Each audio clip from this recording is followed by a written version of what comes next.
Ya, atai lau sunga pari. Tātou Paul Kalame nei fiafi ai, tātou te lei amatalia Paul Kalame nei fiafi Samoa. E ane lau whaafonga mai au lava na tātou o mumoi le li. Whaatai alo na anga lei maro na alofa. Ia, whai fo i on tātou o mia mai nei taimi on tātou Paul Kalame mela lea. Na tātou ifo ma talo i le tua le nei fiafi, whai ronga kurusi o tamaa le alo ma le ngang. Ia, ne, lo mātou tamae, o mātou ifo atu, talo atu i ati oire nei tu la fiafi. Mātou te moli atu le nganga o le whaafitai i ati oe o me sili o e saunia mo i mātou. Ngata fo i ati i mātou o lo whaafo e ina le Paul Kalame ai maise fo i o le soifua mo le olo si o mātou o tunu o Samoa. Ngata i leo nisi o lo alana mpapa au e tafa i fia le nei le lana. Tai tele le tua i lawa lofa ma lo wang le leo i lawa na mātou wala le tino nei. Te ilo i pēr so ta inga e maise a mātou tāru sanga mo lia i o rumba i ne asu. Ia, na mātou Paul Kalame le nei e fiafi mātou wala hawatu i ati oe fiso soan mai. Oe mai a te i mātou, i mana tuntunga le lei, whaafohina lo mātou Paul Kalame, o wale whaasoa ma whaasoa mai e si o mātou o Samoa le nei e fiafi. Pai fo e ta ape i mātou le nei e fiafi. Muli awina e mātou i lo wolofa mo lo wanga le lei, a mamoe malolo. Papula awina e mātou i lo wolofa mo lo wanga le lei, ala whani le tai au fo mo. I ia oe lo mātou tai. Pamangalo ni o mātou se, o na o lo lau suafa Yesu, wa ole mpana au tuai. Amene. Amene. Male alo, male ngang pa ia. Amene. Ya, la whaahu loa, sa se rua. Kamari ka ko Paul Kalame le nei fiafi? Tau tapua i se au. Te lei e whawhiloa i le tulu mo le ngang whaaloalo. Ia. To o le songa na pulea se whamatalanga. Pe yo upu e whai tama loto a sange mai sa vai. Te utala i le ava ma le whaaloalo. Ia e toi whaatalofa toi lo tau pa ia ma lo tau malu Samoa li nita ea o nei fiafi. Ia le alofa le tua. Tātou toi whailoa i lumo nuu ia e lo tua nuu. Lo na alofa ma lo na ngari lei. Te tonu ala fo ia i lea tātou le tamua na turi tau si o ma lo na tina. Wa le alofa lavare na o le tua li nei asu. Ia ua tau muri ia te i tātou na iso se mea. Wai manuia ia. Pe au mtiute ma faiva na whianga iai. Samoa i so se tafa ni nei lalolangi o maa ua mari tātou Paul Kalame. Ia e whaatalo whaatu i le avatele ma le whaaloalo. Whai ilo uleo, whai mfonga tau murimoni o le Paul Kalame. Ia e whaafeiloa i lo tau pa ia mo lo tau mamalu. Ia o whai alawa i o Samoa ia e le to e tau la e ia e pe upu e whai le Mao Sofia. Ia ua ma ea o na mata mata afa whaaponga o ngafa. Ia e pei upo e whai le to o lale to whai i le maota o le tamolio. A wari le yaso malo na wha moi. A wao Samoa lava ia e. I le to e tau o iei se tala wa umon tofi. Ia wa iai o na ao, o iei o na papa, o iei foi o na iu. Ia e whatalo whatuai i le avatele ma le whaaloalo. I nei e fiafi tātou Paul Kalame whaaloalo. Ia o le Vaofilifili o Samoa, tātou te o mai e foi, tātou te whale. Ia watu ai foi so mātou vaivainga. Ia tu mai lo tau au mo lo tau whinangalo Samoa. Ia wāre tātou Paul Kalame. Ia o le aunga ma le whamoe moe. Ia o maua so tātou manatu i tonu o le tātou ato lili. Ia e tau ai lo tātou o tunu o Samoa. Ia Samoa ia alo mai a tātou Paul Kalame. Ia whatalo whatu ai lo avatele mo lo whaaloalo. Talainga lo fo ia mai se fo io le alo maritoa di fonga pali ia mai se fo io la talainga le vapolo ia malo le se fo manuia e fiafi se fo manuia já malo kalai ora fo manuia foi langi mai lo kalai sa le auna o fionga e mai se fo lo sunga pali alo so fo mo langi ma fa foi no foi da Paul Kalame le fiafi Alo la vale, se fu manuia. Alo. I fu lau le lei au ko. Laina to ko ka ko por kalame. Ia, lagi matafi le sunga i le pali tele, whapea foi le leinga sa le aula.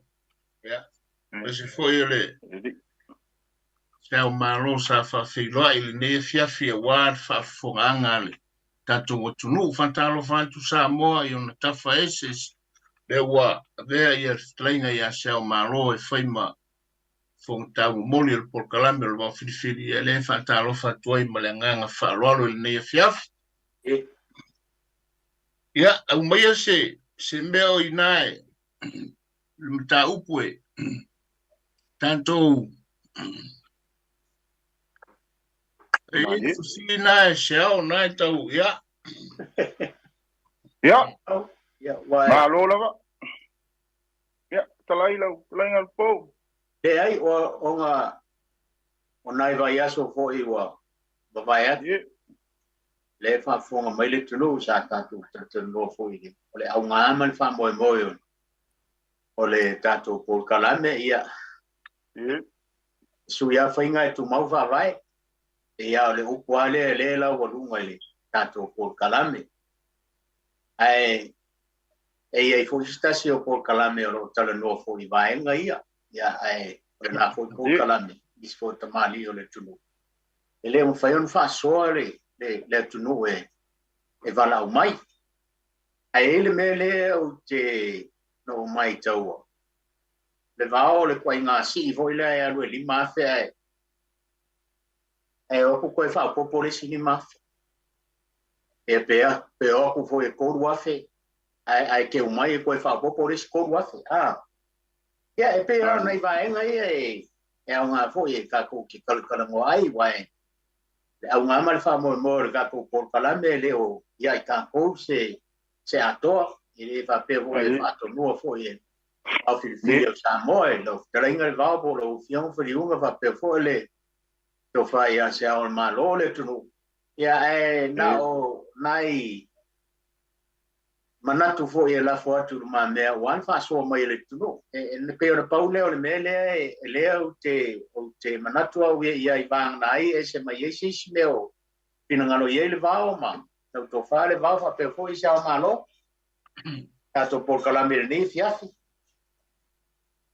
ona o le talai lo po no le vai aso te nei sa tatu ia ona o le fisili o le fisili me tangata I le por kalame ona la to o le sa uni le si foi le al Paulo tu ia pe avela se ia foi le o famatua le na tatu fa le le mata upule na le vai aso o tu nai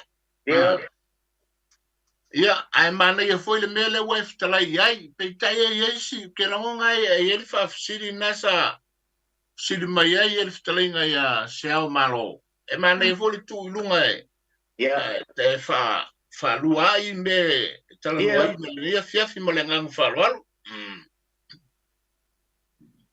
ia malo talai ringa le bao me se foi o lo po ia ole melo te mafau fau ia ona o meo wata vai e fo I meo ho tutupu ia ele ngatai Samoa ia au nei fo ia tunu ia e pe mana ia le si o le tofa ile e tato por kalame fo ila talainga lo po ia mai se fo ila talainga le vau ia ave fa mta upu ile le vai tele wa fa fo nga Samoa ia ona o le tele o meo fo tutupu ai mai se fa fo nei ia tunu utato ia ile le va fa tau le o tu la fale fo o tele me o to va ia o pe fe mi sa ia tele o tu la fale ia ona o le mea le o le fai mai ama ma ele la unga le ia o nga so mai lola ia le o le si ia o sa wa lo ma upu fo ina o le tala fe ngai fo ile fa alo Samoa ia ona ve vesia ia le fai mai la ia le o le ia ele kaungalanga fa kaua ia saua ia le ma ia o ai upu o le tauana o ia e pe o le ai o le ai ai fa nau ia mai se fo yo fuanga la lo ba fo ia pe ava ia mato ia mai so mato ia light ia pe mato va ia tu ia pe tale lo ala fa va senga o lo ngoinga o le a lu ia fa pe ia ai sili voi la ta no ai ne fia o le asa o ase tūlanga e tau ona iai le wafa tau le a tu mua mapule. Ia mai se foi o Samoa au. Ia pe ao foi na poto. Ia wao si o tama i loa le iai. Ia e pe ia mai se lao fafo nei o atunu o le tatu te motu mai mare taula. Ia e pe o tatu e kale si a lava o tatu nu una leo fai fafo nei. Ia e se mai la ia Samoa wao nu wala re Samoa nu mawai. Ia o nei atunu, ia o le vao e kalesia. Ia e pei o lo tailo, ia e pei o le e kalesia le tu, ia le fala velave e langa whaatau. Ia o na whaasolo ai le whaatau, e ila le sitoi nga whainga voi lea e pei na o na tutu ai lunga o isi. Ngā le whaatau nuku ar whaatau. Ala awa i loa tangata e la unga o tangata le tu, ia le fala velave lea por e kalesia tonu le tu, le fala velave lea. Ia mana i foi le la foi le vai tele a la tutalenga lo po ia mai se foi le vau. E fa so mai foi le tunu ia mai se foi o solo finangalo. Ia ile ava mar fa alo. Alo pa tai. Le va? Ia. Ia pe ole mata upu wa lo te so foi nei mata upu I tulanga o.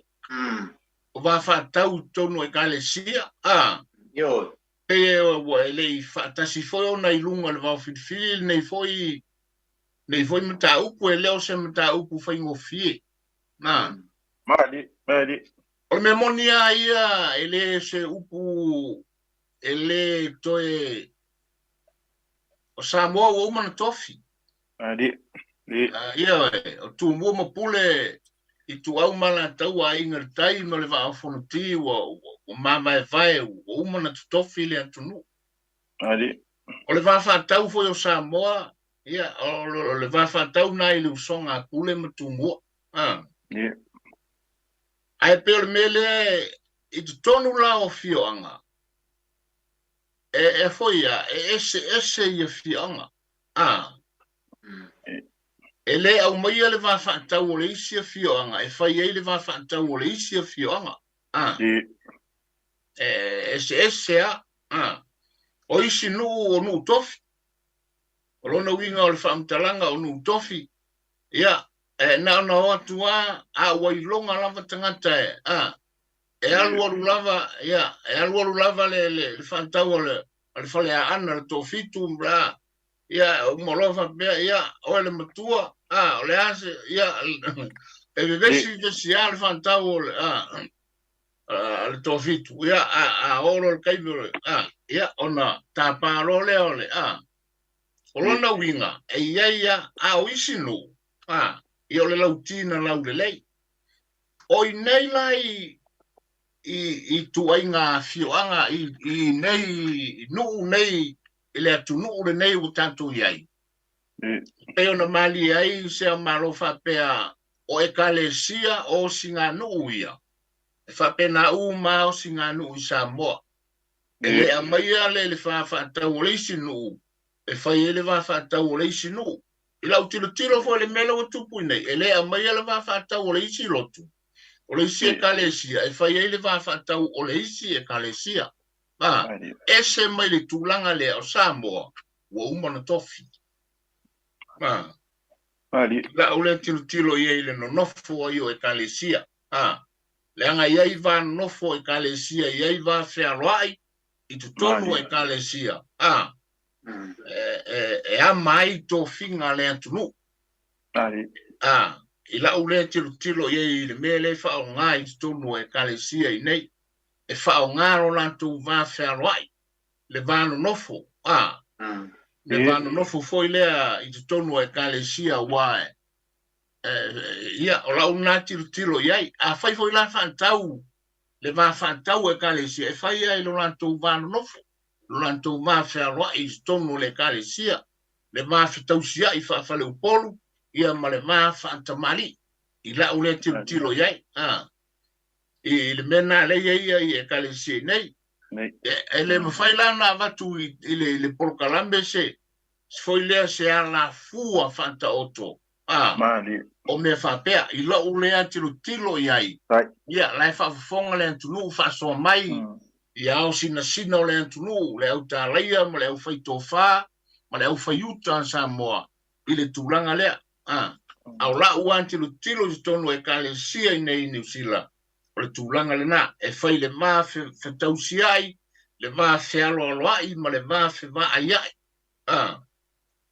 Ai, I lau foi tilo le mele le mafua ai, ua white e nai tō whinga le antunu, ma le nonofo ai o e kalesia, ta sile nā tūlanga, e oso mai a le isi whapea, tofi tu mua mapule o aue, a lai oso mai le isi whae mai, o le nonofo ai o le kalesia le nei, ele sause moa ese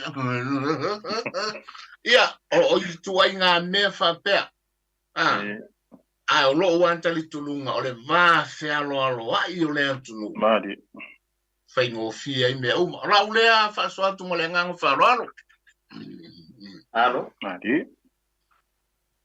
masalo e pea hoi ang kalaide vao se al malo wa masalo ko karango fafia le metau ai pia nga tala ile vao le vaenga lea ile no foi o kalesia man to foi o ia te awa ia kuku se fala velave se fa pegai nga se fa poiponga ni kuku se fala velave wa le o mga forma ile vao le anu ai le va fe alo le ava fata o kongo e kalesia ele ko inga mele o lai fai fa ka o le kalesia e ku a kwasa le aula uro wa no kuma le afi la o le ke kala ngoa wia fa kala ku ka ku le ba wa le fai fu ka wo se sima ka se simo wa mele le mo wa ia ka ko tile sila na e o ai sa mo yo ka ko fo ngua mai ele lai ku po ya finga o inga nge pasala fa ko ke sila fia ia fa kau aku mum pure pe ao il malai e kia fa la ka o ki kilo ai la pupuan mele mo kwa finga wa ia ko ia la o ke le kalongola va enga le wa e kasi le va enga ka wa o i le o mai el fa ka kainga o i le se fo mea wa e la kilo il tv ma me ia fo ia le o ma pupu le ka kilo ku ia ia o mo kwa fika wa ia le fai mai le upu o Samoa o mon tof ai on mana i mun ola e mo ka kia me ku poi ka ko mai la ia ku ngi Australia mangi fira le ka ke ngo foi le ka ko ke fai au lo e a fika le va e a wai le faka male o ai ko e kalesia me fa pene ia ke au fo ia a fa pe pupu se mea o se fa koi ponga i ko kongo se kalesia o le kalesia e pule ai me uma a le leir kuna fale fa foea le aso le o le kalesia e le ia se finga wa inga awa le mele ki kilo ko e la folo e o kanga le ku mo le kalesia e kapalo ya ku mon pule fai mai ia o le aso ko finga o le upule o le aso ko fingano e ke uia le vao le foi fa fon mai sunga ya pari ma o ile e fke mai ma awa la fola le upule ku mai lo ku mun pule fe mai ai ke uia le upu mo faingo fia e ave ku mon pule ya ka poi mai o le la foi la un ale kalesia mai aso ko fingano awa ke kapalo e se lo ala upu ave pule mo ku mo ia finga uroka wal mele le ana ngenga ku ai ko kongo ai o e kalesia ia o le ava faka ma le va fero ai kongo e kalesia va ai al makai lai ki ile makai matua al kele foi o ngai ko inga ma ku ia wa kaule au kakai ku a pe wa ver ku pulang kala vom ai mai se foi o mo foi lo kusi ma ila ko ma kofi kongo e kalesia po wa ave ai el fa lo ano ole mele vanga wai ole vanga le vaoma se al male ko e su mai su ngai apa vanga o se fa la velave o se fa poi ponga a se ngu se singu ele fa ia ulo ai kasi le mai nga wa o kilo fo ye ele fa ia ulo ale o ai pongo ngu ya o fa poi ponga la ia ma le ho kilo ye ya la e anu ai pongo o fa vai o la ele o ho le vao ma se al malo e mau ka malawa ka ave malai kau ave Samoa e o mai ala mai nei o no a faila se fa poi ponga po se maniu a le fai au a le e ei kanga ko lu ye pe ala e alwa na fa vai le fai Samoa ai a failo se me kupu pongu a o le fai au ku ya ka ko kalongola le pulenga le fa kasa ka ko kalongola le simoki i le me kis ya ila kilo ye e fai alfa ka o pulenga e fai fol fa ka o singoki e lau kilo iai e ave alfa alo singoki e le komiku mau o le koe inga e siri akulo ma koe kongori po ke la inga ave komiku mau e ave al komiku mau la unga singoki e lau le kilo iai o la ko fa vai le ai manga ia fo e le so ngo so vale ia wae o e kalesia ia o la iai o ila iai kongo e kalesia ia o kumompu ai a o no inga la unga kongo singoki lau kilo iai ele avea la ko mompule ai kilo ele afo e komikuma o komikuma wala ela un e pongo singoki ele lola e el problema ar komikuma e la un e pongo singoki ia se fa so mai fo ele tunu a kongo fo le fa fonga mai la ule fa ma la ule ka la e ba le fa fonga mai ele tunu ngi umi ka ko kaini wa ele umi hoska ko kaini fa fonga mai ngai tia o te manatua le whaasoa le toina ia le ilua pe ali ia i le tūlanga lea i vā whaantau tonu e kalesia ona iei e kalesia whai mai o ai lava ua whai lautusi o ia le na a le na whaasoa le pe ali i le ai o le lātou e kalesia o le whai lautusi na o le tusi ina o tupe ua le tala lea ai a ono i le vā whero ai o lai ei matai o whaia le anganu o lai ei o lona winga o le winga tonu ale o lautala e ese ai e kalesia ma vā whātau o ai se kalesia kūro le whai laukusi lei se isi o i lai mele le kalesia le peari lei o le whai lautusi e tusi a tupe ai ei lava tangata e o lona winga la leo la ufoi futo e whamanatu e ese ai a ia vā whaantau tonu e kalesia mo le nganga wharoalo ngari o kama i wala kongu ala ngā lea e manga ia i whaasoa mai peo la tunu pe i hoi o ngā maadi e hoi le ese i lare e kene o e kalesia o le hoi la ese re e kalesia pe ali i anga kususi ai mai al mele nga le whaasoa mai lo fipo o le mele o le amai o mau kakau ave o ngu i ngei ia awa e kusa o ngei o le e femilo sa i solo sa moa o le ngaka mai i ma o kusa la o le mele le ua le mautonu ai e ia le kupulanga le ala iki le iei mamako wa le lopo le arsa o ngā le mea la afai o le mea o le a kau ave ia mauko la ko ngu ia mai sa moa i le whaingo mea ia le teimio le whakau o le mea o le a ave mamalu ia whaale e kalesia usa le mea konganga le maa isi vai diu ngā lenga e pe o le mea ngā le maua inge le whai vai a inga le kupu o kele whaalawe lawe ka ke aduan ia e mesa ia e kalesia ki kele e pe e mo ia e kako e kalesia ia o e kalesia ia pe le me kokisi ma le loka iki o e kalesia ngā le ka ke vai ia kele inga o a upu mai o ia inga bibisi ia ele ngaka e punga mai le si o le a e punga mai le si le whai a ia wale iloala nga umai whala ia lea uko e la unga ia ka ngaka e au yo ia wale iloala po le ale sa ia e peye manga ia fo ia whasoa mai le tunu ia kako whale ia fiafi po le la voso la tofu na ngalo bakuoso kako mangaku taluai ia le avanga whaaloalo taluai au le talaina le tantou leina o Samoa ia o le me masani ai o maota malawa e tau ave o fea e a fifio ai pa ia ma mamalu o Samoa. Ona pa ia le ma mamalu le o ngā ele. Ko ngā fea lava o New Zealand e a fifio ia ma papa a wai tupu mai e o Samoa i se mea tau ngā fia ai. Mautinoa o pa ia ma mamalu le nā o ngā ele. Ono Samoa fe mai. Ia o maota malawa tau ave. O fea lava e a fifio ai tupu le atunu. Ia.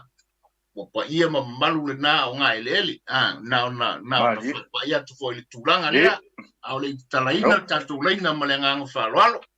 No, talai. Alo.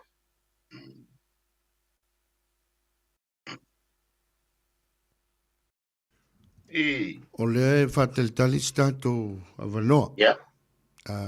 Salo tu titi vala umistas. Ya ona tuat folie le avanoa e faso mai. Ai manai le meta upule tala no i tato.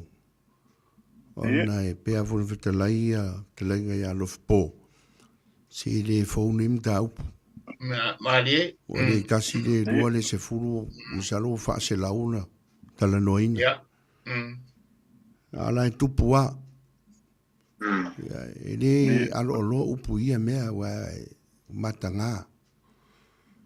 Tu lo a fu ia le to tele o to fiul tato tnu. Ya. Alanga vivis tolu a vaenga o titilo iai. Mua mata pepea.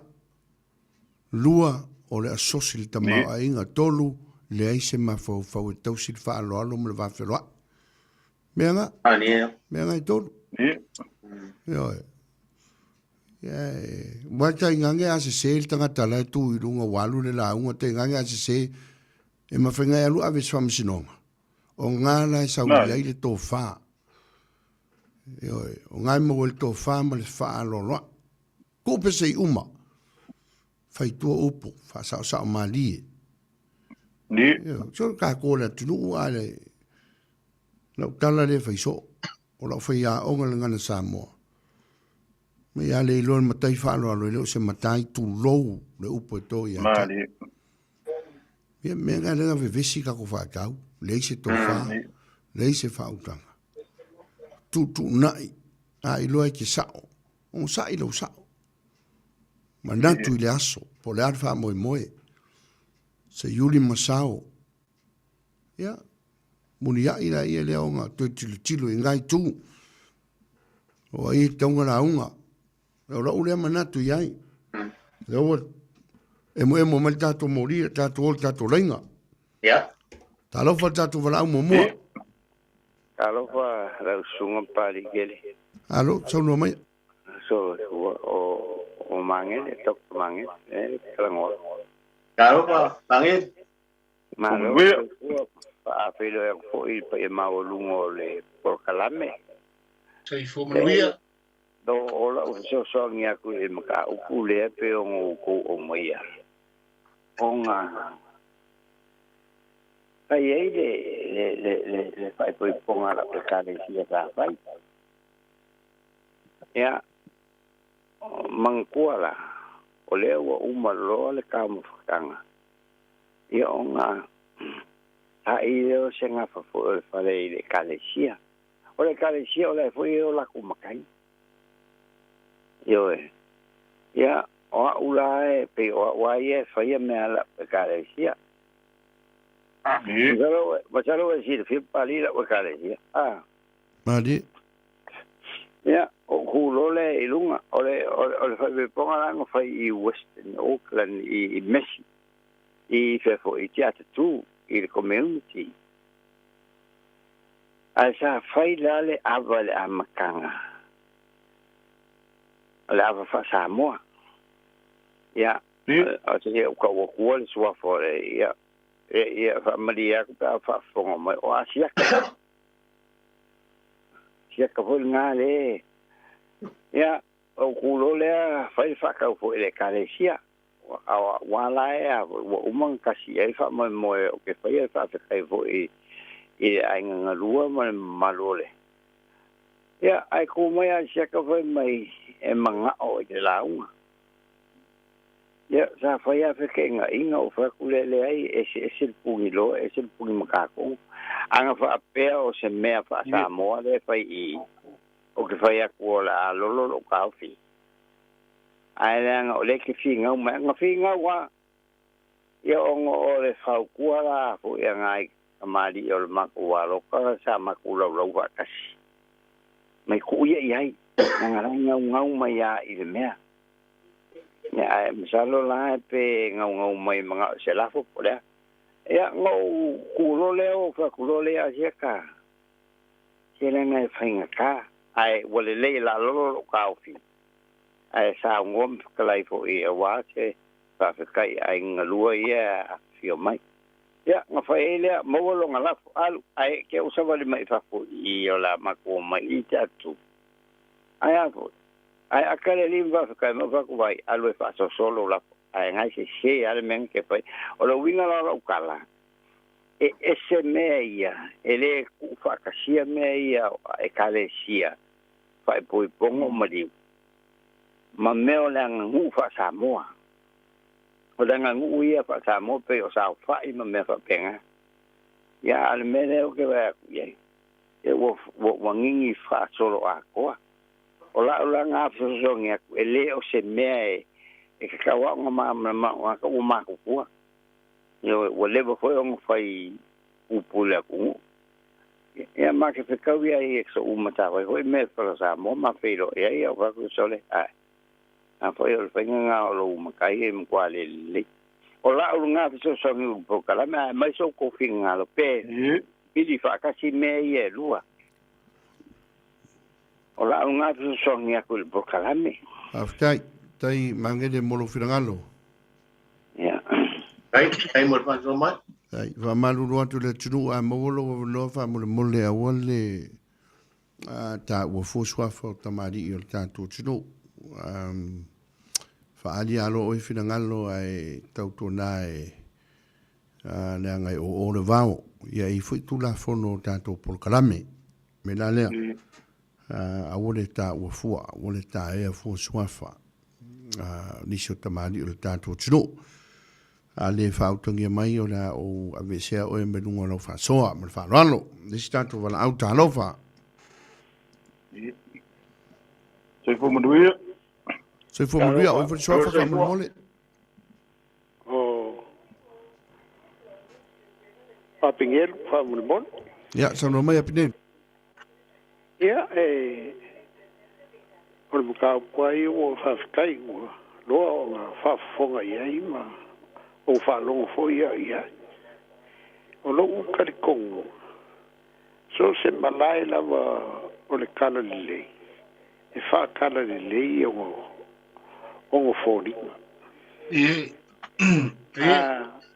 o ai de makai e kofo ka I ko o malai o le makai ngai de se ko fa ma se fa ko ka a fai o o kalisia I o kalua I ka maloko maukingo le ai dali ele o le ko e fai o upo o le ngamalai ai o le vaenga le vivisi ai ia me fai kele onga ua langa le whakau e le kalesia ai o aku kanga ai aku makai fai vai aku alo le whaafonga ua kau le ngu kau ma le fioanga e sawai ai leo se makai ai leo se la unga wha leanga ule soi io o lo ula kari konga se alo lofa io pe au fai aku ai whaakai mo le makau o si o ngā vai inga e tau aku. Ia, ua loa kako wangu, ua kou si la fia mea umai kaunga whai. O aile, o le vaenga whai mai le lesi nganga lea e masangele o Samoa. A kuso o le makai lunga, a misi ae karisia, whai mai ufi whai mea.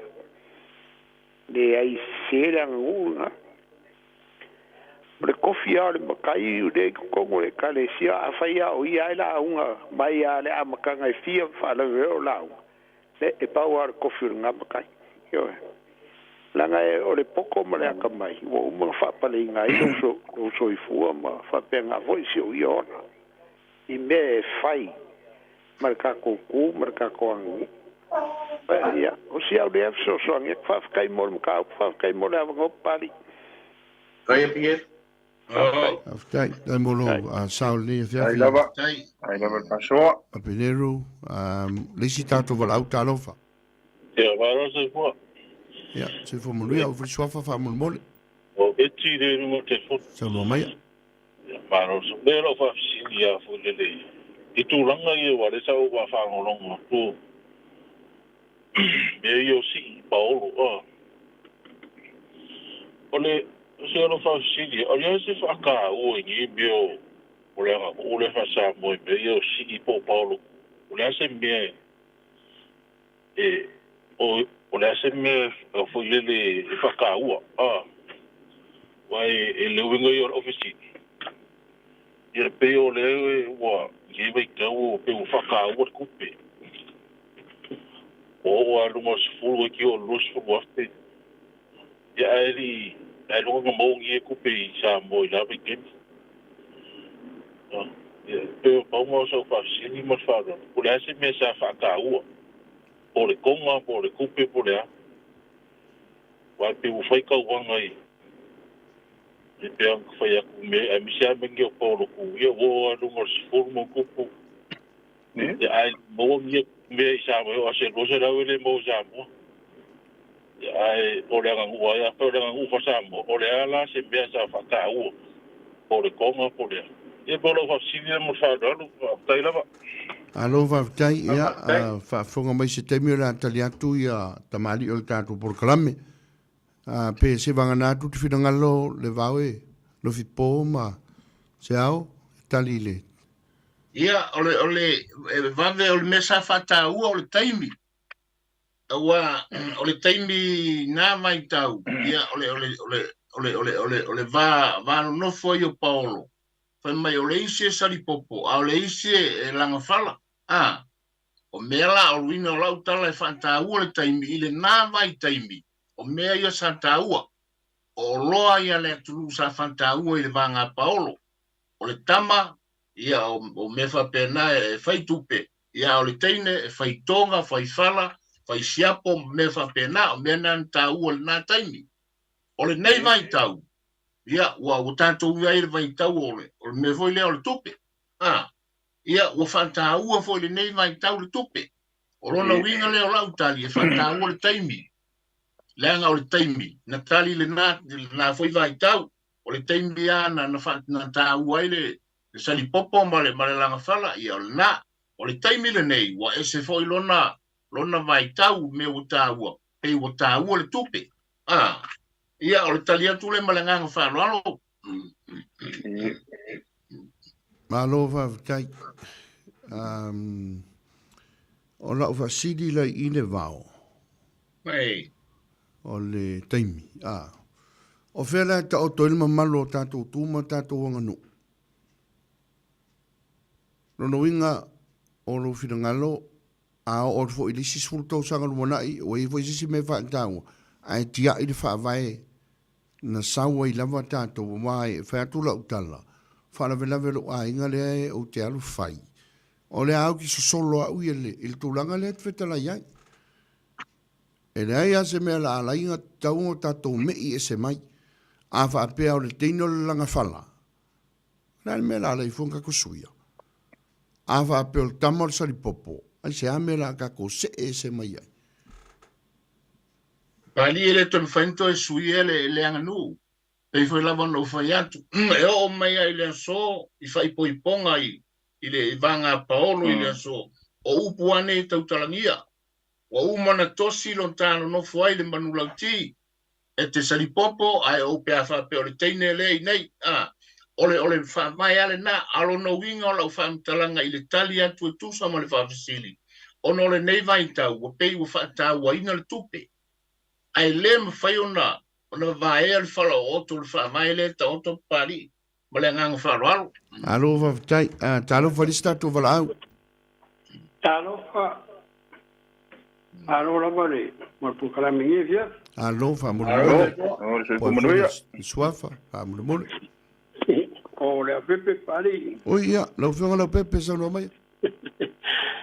Ia fa kal fa ku portalame. Alo la vale. Ma ia ka ku pu kala me fa longo ni via. Ia. Ku am sa o sui fe filo i foi fa longo. Ia o ka ku mo ile il ka pulenga mai sia ho e pe menga a pa kai a CEO a inga lima fe ai ke o mai o fa popo mai le fu afi ia pera ore kaura ve mai el po kala me de asi a samasi sa si de ve sa kai mai el vau il kai pe fa pe san tu polisi ai sala la fala le ia e ma kua il tengo talo fai. Ya. Fa malu rotu lo pepe da o motu mai la wala au. Ai le linto e tomo fai mai. Talo falista tu wala au. Whakaro whaku ko wharewhika whai me po. Se como no ia, eu tinha tu. Maro soi fua manangi ma o ke whakaro whaku fo i le whonga po i lau hioma pari. Ia, ai o ke whakaro whaku fo i le whonga angsa mo. Ia o se... Ia, o si o ka mai whaasua po ua kua le ia fio Yesu langi ngā ruma ale o maunga pa ia maunga mamata. Oi whai sua whawa mole. Oa unga i o whunga o re vau, tūna whono. Ia, tau noa mai. Ia whaskai lava i le ko wharewhika whai nipo. Ia e sao lava, e sao lele lava le whikalai ngai o ka mama kuanga mo mua. E ka kau lava nga ore kusa ore ku whai ave le asu. Awha pe whai se wharsinga kai kongo se e kāresia. Mankuore e kāresia ale ia ka ngakai le maua le moa e kāresia. Alala ia i makai fo ia la e mankue se ia i kumaru ma ala whanga o mai ngai isi makai. Ngā lai mga umia i loa la le a whapela o a inga le la whai o le whai poiponga po se maliu kong o. Ia, so se kasi ala wa ngafa kasi ele ka le sia o kasi ele ko fa le ka le sia pe makua pe la kiki a o ia le pakino ele fa ia me fa ele ka le sia o ia la va le la ka pua e ko ina malo makua ia man au manga ia ngala le au ngai lo la le fa so ni ko i le kunga e kaula ia ale ku a inga ngatwa ia le ai kasi wa o ko e mai le ai nga kasi o ko ngai o ko mi fa mo ko kasi e kasi so si ili fara singa ka ia kau ke si ia ka ko kelin kanga ka sia o mai ko ngori ka ko e kali sia a faila on bela sa o le la sionga lenga muri ia le yo ngol mele e kali sia so e ku per kanga e ku la i fai lungan maka ia lang ku so o lungan kanga ka le o ngol manga o bia o ngol manga o ko ye do me kanga ka o ngai yo wa kerer ko fa ai la ki ko fa ngai ko inga mangai kamali io pe o fa pe bela lenga fa maruru ko imbenga lenga va tenga oso lunga isi makai e fa pe va vela ko kukula inga idunga o ula yo o la fa tenga ia le fa le ku fa le ai o ka ko umar fa nga ole ku fa pe nga kasi ka ko fa mo yo pongi fa mo ale anga ia ka ko le anga umar ko ai manguia fa mo ni po ke o ke le wa ku filangalo ai lo skele ya ke o ko nga yo ka mama yo kuangani e mang Tene lava. Kai lava le, va si mai, ma lor va soa. Talo falisa tu valau. Talo va pali e ko fa malulu aku.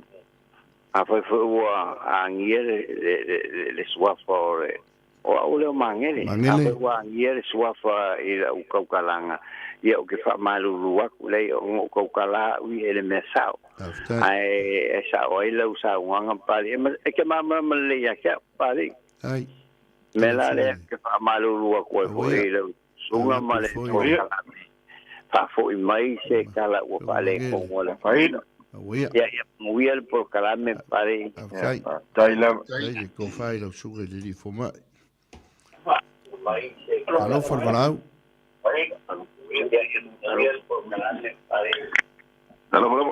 ya sono mai ya como no ia lo sen pari como no ia Malo, sei fua. O fo swa fa mo mole. O fa manu. Ia fa manu sa no mai. Ia, ma ia le farono fo il faso mai kulanga mka pu mai Vaofilifili. Ia o mea kupu. Ma o masangi fo fa longo. Ia, o masangi fo I kulanga o mea ekalesia ma me kupu ngu. Ai sia ba kongwa se mangaku fo I kulanga o le wafa kaude ka ua. Ia, ai mangaku fo I mele wa yengi. Wa pei wa ekalesia. Ora kongo le mea kongo nga wa Filifili ia feite au ia le faila kusi. O le fonga fo ina o le ekalesia. O nga o nela o le bevis. Awa e bevis. Wa ai wa ai me kukup. Saulea malonga makai ia a fai inka ka ko ri mai ka mai kongo le ekalesia. O le menga ngai kup. Awo wa ai kele o ekalesia le wo ye. Pe wo fa ngo fie o nga o kilo fo ia. E o finga runga le kua. Ile mea nga le vesi wo pe wo kasi fai wo piri. Anga I fai lo le ponga le o fonga la nga le ekalesia. E fa pe nga ko ile mako ile si le ekalesia le Yesu Kristo la pa yo son kai. Ia ile kanga ka fai mafongo le ekalesia. Ia pe o fai ngo fia inga. O fai ngo fia nga na mea wale ia se ko fa ala vela via ku ia ile la unga. Ala ia makai ka ua ua. O nga o le mela le kupu o le vis. E wana vis. E ka amino fua. E manga o le kupi. Ka sia nga me fa mei ne iai. Ala iai. La iai lo ma fa fa nga ia.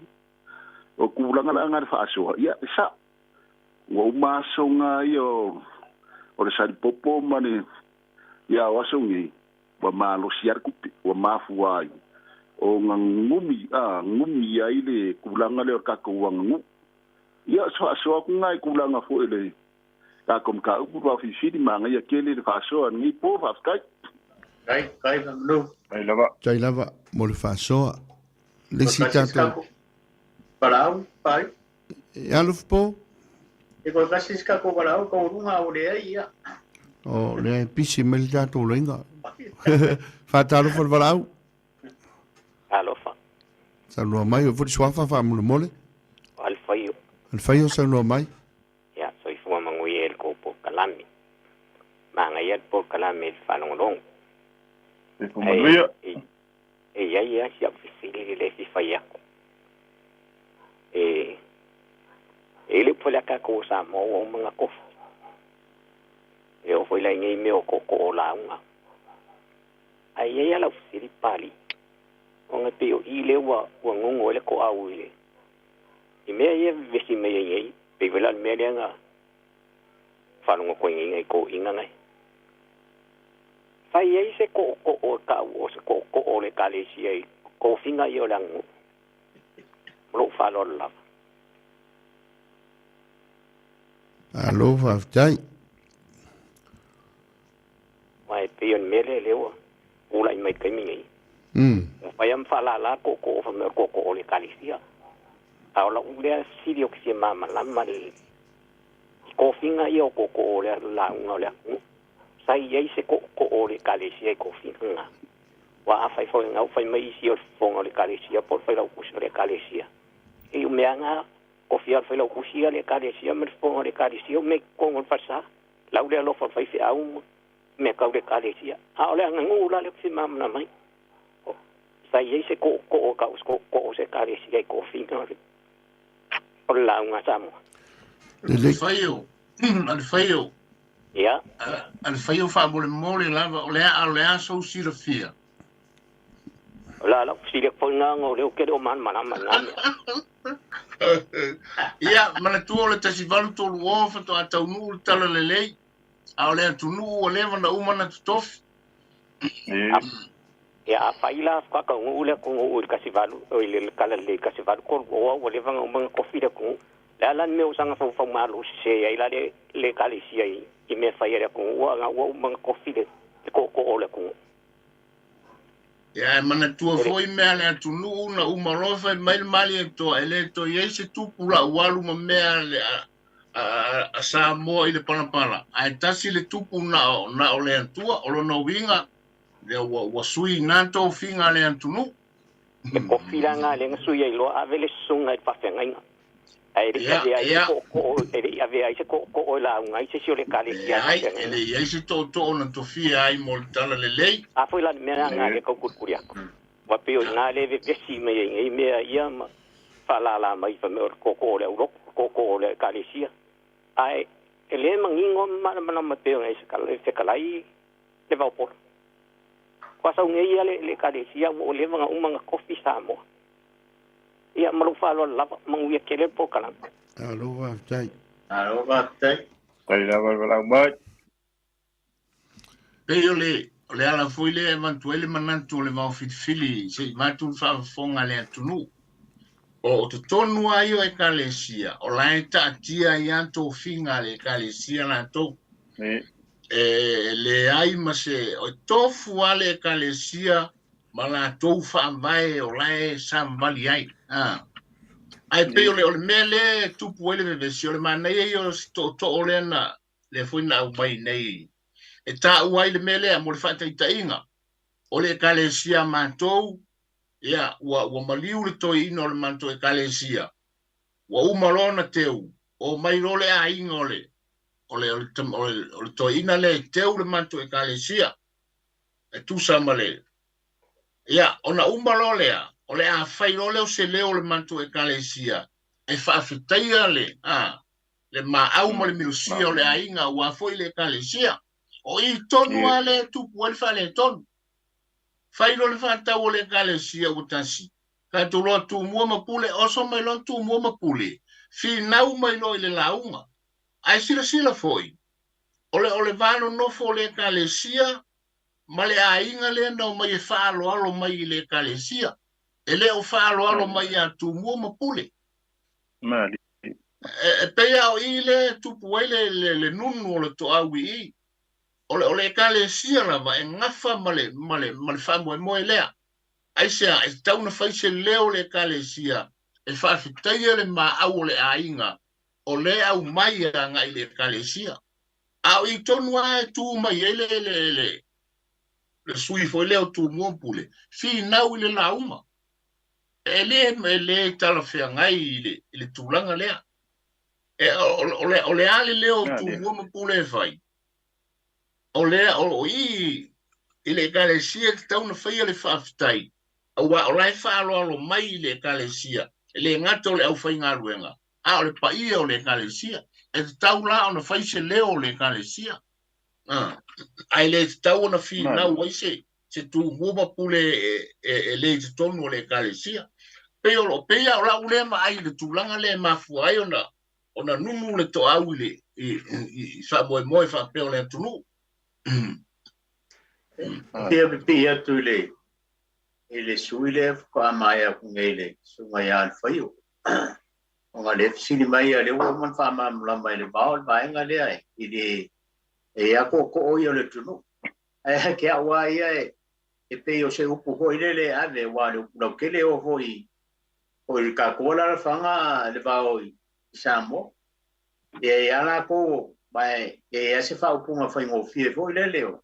O la il ko le kalesia e ku mo le fara velave ma le fara velave ya eleva pe o le fisi sa wa ya le faio penga yes ko se kalesia kai mi ko fi ya le wo mo ngai fa ma le va ya ke wa ya e o se upu foi le nga se upu ave foi le fa ingo ai ka kala e o la ku ko mo le kalesia fa penga foi tu fa fo mai kalesia ya lo ngar bu e o se o ko e pia kule ngawa balau mai al sunga ya foi o pese se ka ko balau pari ka forso af le ile si tato balau talo fal balau sunan para tele foi aí foi o tato controlado alô le fu manuia alô foi le sufi malo le ona sa malo le fa to fo I fina lo tatu tunu ia o fiu le malanga fa lalo I fia watu fo si le fa sola I titi ai tu li pa I o tatu asa usanga wale I o Samoa mo na tafa ia pu wa se la ngona o te loe o Samoa ia o umana tofi I le tonu a fioanga I le tonu nuu ele ave se ala vale falo oto o le tonu nuu sa fai mo fie a wa fara lave tu tonu malai mamaota malawa o le tula fale a o le nuu ma le kalesia I le tula fale o le kalesia e ono tonu le nuu o ia le nae fai mafonga o le kalesia e le ai fo ina se fata utele nga I tua ia tu mua mupule se vanga na foi ia wo suia foi ia se fono I se tua ia po se tanga ta wo foi ta mali I so se via ia po nga fata tele foi o tato tu no wala inga sa mali toa ia mai si tu malo tele o tato tu no ia na vatu a ole nei tu no tato mawai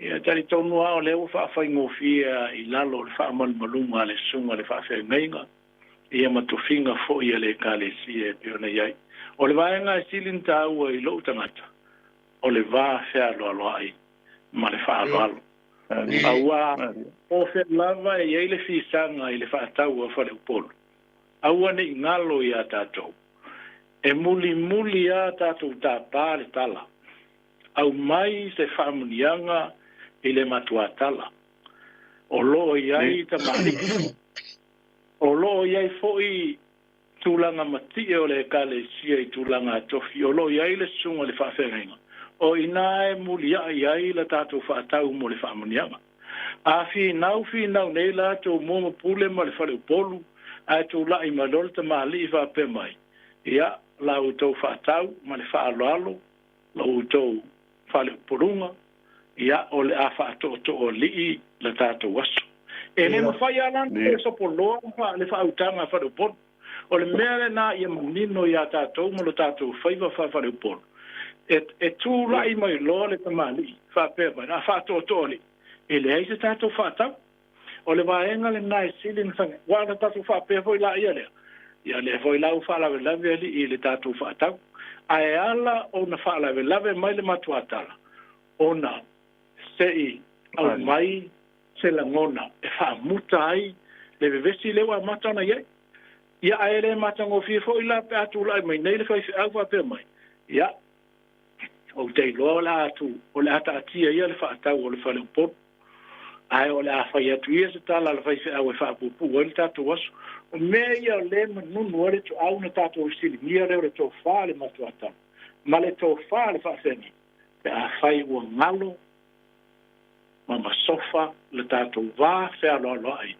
I le tatou ngana ma le tatou sofi fa fa le pot ia o le langona le nafi ele ai ia se vai na sili atu na tau pe a tatou tilo la o suia o le kalesia o to o awa na o naua iai le fa utanga e molina le to fa I tamali ma va tua le to fa I va fenga a fa manuia o mai ale tatou fa koluma e oi langa le o Samoa ia wa uman tofi o a foi tu langa sue inga wa tatou ye nei tunu ia e sui a fai ai le ma fai ia ona ve se ai fa vai ma pa ia o Samoa wa uma ona fa tu langa wa uma ona tu uma foi ona tos ia e pe o lau fa so vai le na fiu le nei fia vai ta fo le fa fo anga Samoa ai o lau tu o lalo la tatou fai wa fa le polo ia to ale tai ma tatou tu watu le sausi na le tatou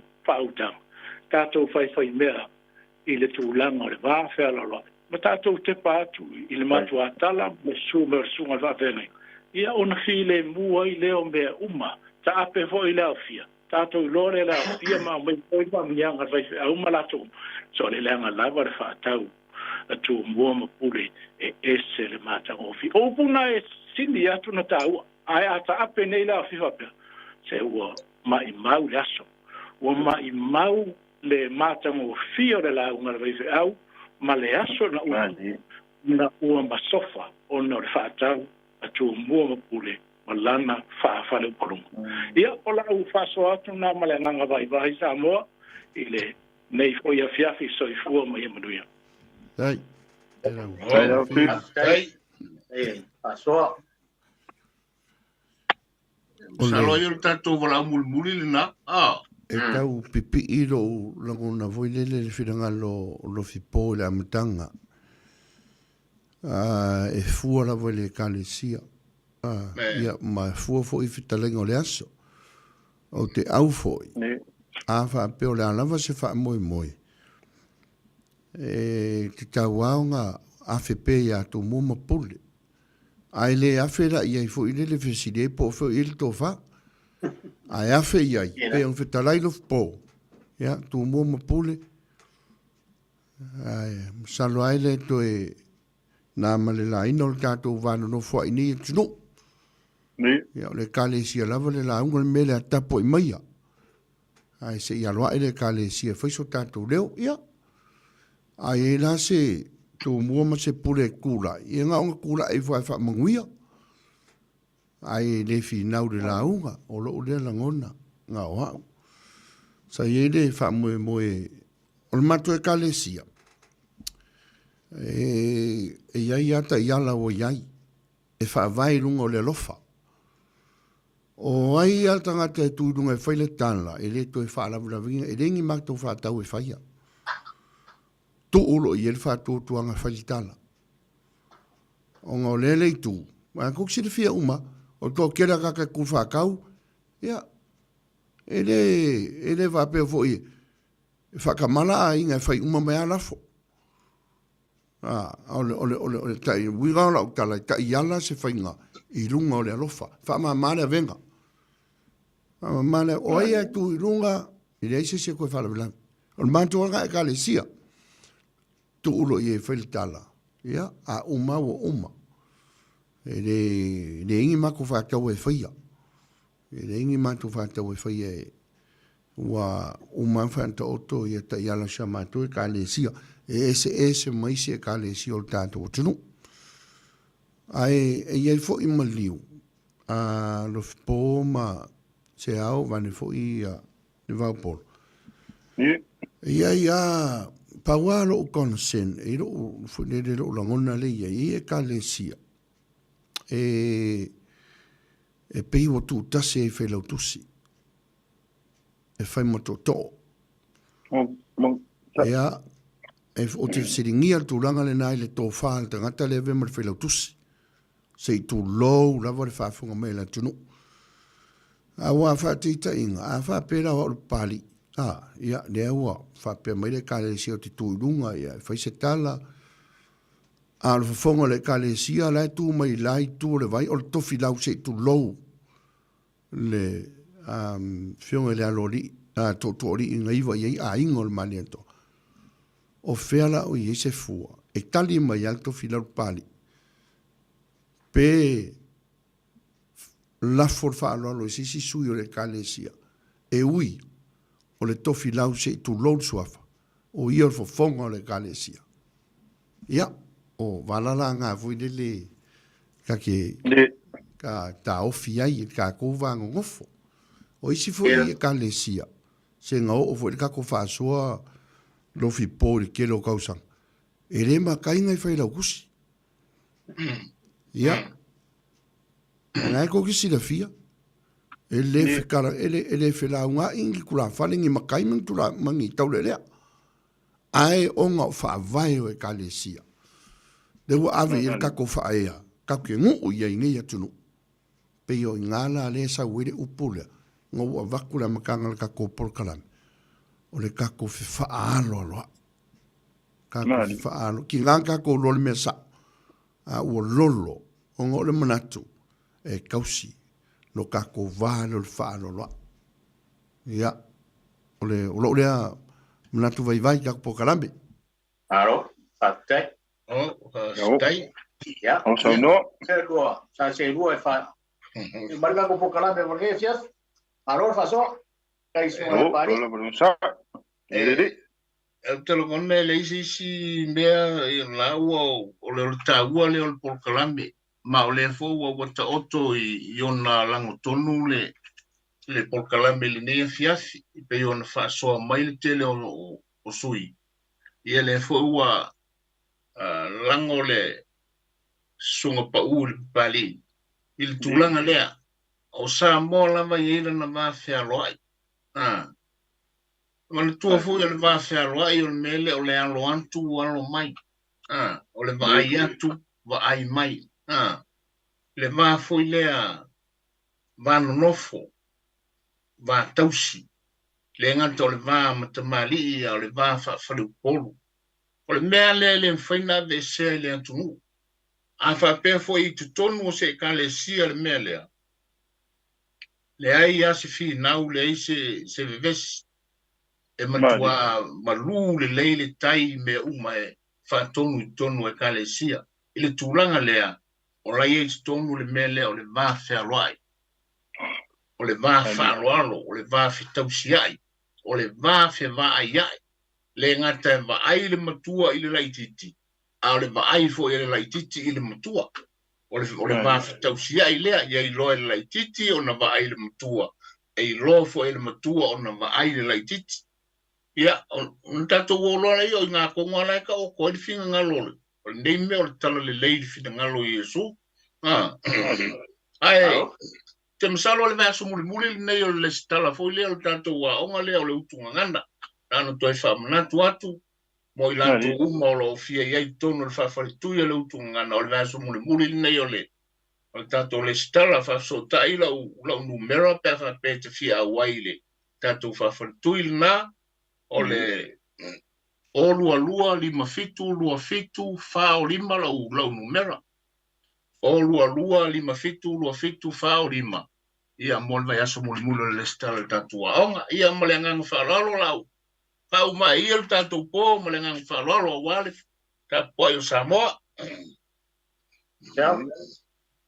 la fokia sa maro o marca ko pokala malo lava le tlai malo lava sa ia Samoa ia ole tatu pokala mena ne fiaf na fo iso matu vai ngai ne fiaf ia tau se ia awale mai mo fa fonga Samoa i lo nei ai matou se atuanga tatu pokalame matua tuina o le tia e velo alunga i le to tafalina wa upo Samoa ia o ta oto lava se ala yo e ui lava i vivia ia o uma lava no tofi Samoa ia le fiafi ia o le afo i se upo wa le tautu mali i lau fa fonga ia fa mangalo lo matou vai ngai ne fiafi ia tala soifua ile na fu ia solua o manai ia mo le toilo to soifua ma so matu wola ia tatu toi feiloa ia ile alofa o le tua ia ai fa soifua ia sa mo